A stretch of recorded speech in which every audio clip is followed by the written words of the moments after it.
Hello my dear students, स्वागत करती हूँ आप सभी का आपके अपने यूट्यूब चैनल सितंबर शिल्पी होम साइंस क्लासेस में। फ्रेंड्स, क्लास 6 की चैप्टर 6 प्राथमिक चिकित्सा आज इसको कंप्लीट करेंगे। चलिए शुरू करते हैं आज की क्लास। रवि अपनी बहन रेखा के साथ स्कूल जा रहा था। रवि का पैर केले के छिलके में पड़ा और फिसल गया। उसके पैर में क्या लग गई? चोट, जिससे खून बहने लगा और तुरंत अपने बैग से रुमाल निकाल के उसके घाव पर क्या किया? बांध दिया। रवि का खून बहना बंद हो गया। उसके बाद रेखा उसे डॉक्टर के पास ले गई। उसने देखा कि रेखा तुरंत रवि के घाव पर रुमाल बांधने से उसने क्या किया? जैसे घाव बहने लगा तो उसने तुरंत उसके पैर पर रुमाल बांध दिया और रुमाल बांधने से क्या हुआ? जो खून था वो बंद हो गया। तो मैं ये समझाना चाहती हूँ, डॉक्टर के जाने से पूर्व यानी डॉक्टर के पास पहुँचने से पूर्व जो भी चिकित्सा की जाती है उसे हम क्या कहते हैं? प्राथमिक चिकित्सा। यानी आपने देखा कि रवि गिरा तो रेखा ने उसके पैर में जो खून निकल रहा था रुमाल बांध दिया। उसके बाद उसको डॉक्टर के पास ले गई।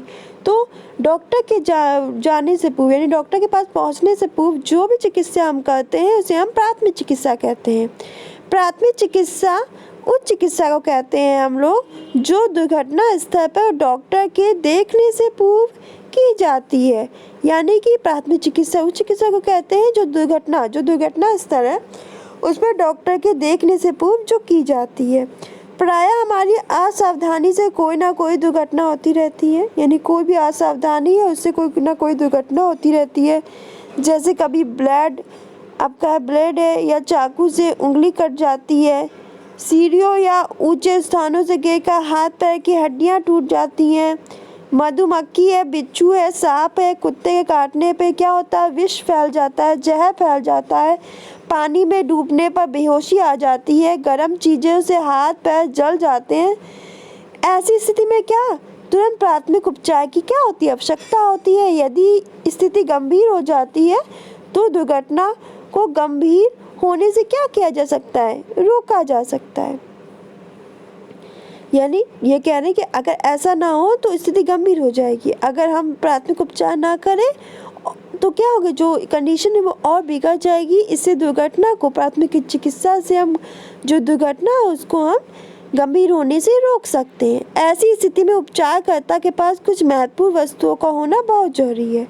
प्राथमिक उपचार के दौरान उपयोग में आने वाले साधनों को हम प्राथमिक चिकित्सा पेटी कहते हैं, जिसका उपयोग पीड़ित व्यक्ति को तत्काल आने वाली जो परेशानी है उनसे बचाया जा सकता है। इसे घर, विद्यालय, बाहर जाने पर अपने पास जरूर रखनी चाहिए। इस पेटिका में कौन कौन सी वस्तु होनी चाहिए देख लेते हैं। पहला है बाम, सिर दर्द, सर्दी जुकाम, हाथ पैर, कमर दर्द के लिए, रुई पट्टी, घाव साफ करने व चोट बांधने के लिए, डिटॉल, सेवलॉन, घाव को साफ करने के लिए। आपका बैंडेड है, वो छीलने व कटने पर इसका प्रयोग संक्रमण से बचाता है। एंटीसेप्टिक क्रीम है, छीलने, कटने, घाव पर लगाने के लिए। इनोपोदीन हरा, पेट दर्द, दस्त, अपच, बदहजमी आदि में आराम के लिए। इलेक्ट्रॉल, निर्जलीकरण से बचाव के लिए। ये शरीर में नमक, खनिज लवण की कमी को पूरा करता है। एंटी एलर्जिक दवा क्रीम, तो ये क्या होता है? त्वचा पे होने वाली जो खुजली है, चिकत्ते हो जाते हैं उनसे आराम देता है। थर्मामीटर क्या होता है? बुखार नापने के लिए होता है। ग्लूकोज थकावट और बेहोशी आने पर दिया जाता है। कैंची पट्टी को काटने के लिए और अन्य कार्य के लिए प्रयोग की जाती है। देखिए, दवाइयों को खरीदते समय कुछ बातों का ध्यान देना चाहिए। पहला है, दवाइयों को खरीदते समय उनकी जो खराब होने की डेट है वो जरूर देख लें। पेटिका में रखी वस्तुओं को समय समय पे हमें क्या जांच करनी चाहिए। यदि किसी दवा की तिथि समाप्त हो गई हो तो उसे हटा देनी चाहिए। पेटिका में दवा व अन्य सामग्री समाप्त हो जाने पर उसे पुनः खरीद के रख देना चाहिए। देखिए, प्राथमिक उपचार। बर या मधुमक्खी के काटने पे, जब कोई विषैला जीव जैसे बर है, मधुमक्खी काट लेती है तो उससे भयानक पीड़ा, जलन होने लगती है, चिकत्ते पड़ जाते हैं। कभी कभी इनके डंक मारने पर उसकी नोक टूट कर शरीर में रह जाती है, जिससे विष फैलने पर वह स्थान सूज जाता है, तीव्र जलन होती है। कटे हुए स्थान को स्प्रिट या साबुन से धोना चाहिए। यदि कीड़े का डंक रह गया हो तो तुरंत किसी नुकीली चीज़ से दबा कर निकाल लें।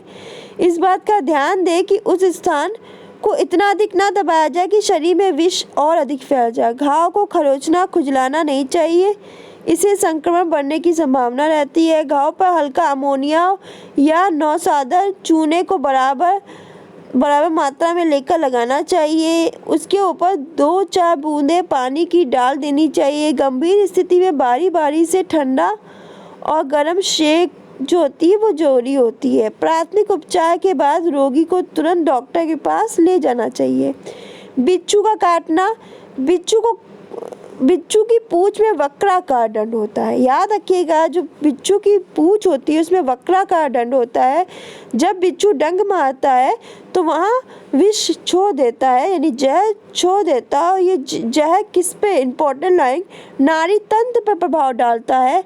ऐंठन बेहोशी भी उत्पन्न करता है, जी मचलाता है, उल्टी होती है, सिर दर्द की शिकायत हो सकती है, सांस तेजी से चलने लगती है, काटे गए स्थान पर जलन जैसा आभास होता है। यदि बिच्छू के डंक मारने पर तुरंत उपचार ना किया जाए तो रोगी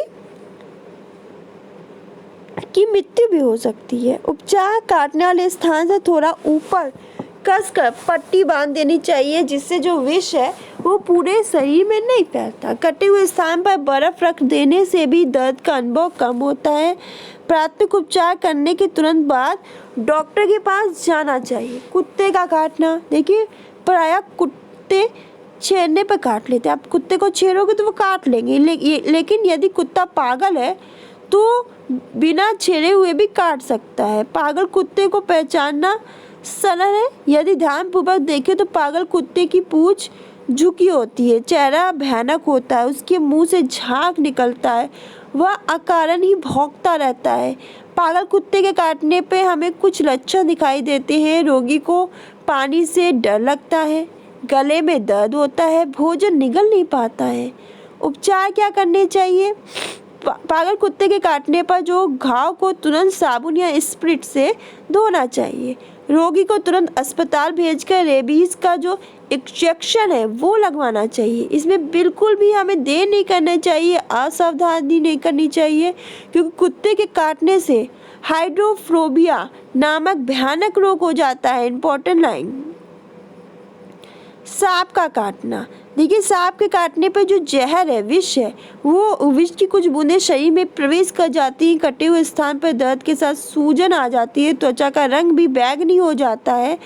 वहाँ पे विष दंत के 2 छोटे छोटे छिद्र देखे जा सकते हैं। व्यक्ति को बेहोशी, निद्रा आने लगती है। जब कभी भी इस प्रकार की घटना घटित होती है तो तुरंत प्राथमिक उपचार करना चाहिए, जिससे विष यानी जहर को फैलने से रोका जाए। सांप काटे हुए व्यक्ति को तुरंत सांप जिस व्यक्ति को काट लेता है उस व्यक्ति को क्या करना चाहिए?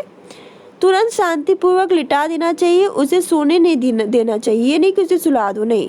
व्यक्ति को भय द्वारा उत्तेजित होने से रोकिए, यानी इसके अंदर भय ना हो, जिससे जो जहर का संचार तेजी से ना होने पाए। सांप काटने के स्थान से थोड़ा ऊपर की ओर आप रुमाल है, टाई है, जूते के फीते हैं या किसी अन्य जो भी उपयुक्त वस्तु से कस कर बांध देना चाहिए। इससे क्या होता है, कस के बांधने से शरीर में जो जहर है वो फैल नहीं पाता। साथ ही मादक पदार्थ नहीं देने चाहिए, कोई भी मादक पदार्थ नहीं देना चाहिए। मादक पदार्थ विष फैलाने में क्या होता है, सहायक होता है। सांप काटे हुए व्यक्ति को जितनी जल्दी हो सके डॉक्टर के पास ले जाए। जो भी अब जितना हो सके उतना जल्दी आप डॉक्टर के पास ले जाए सांप काटे हुए व्यक्ति को।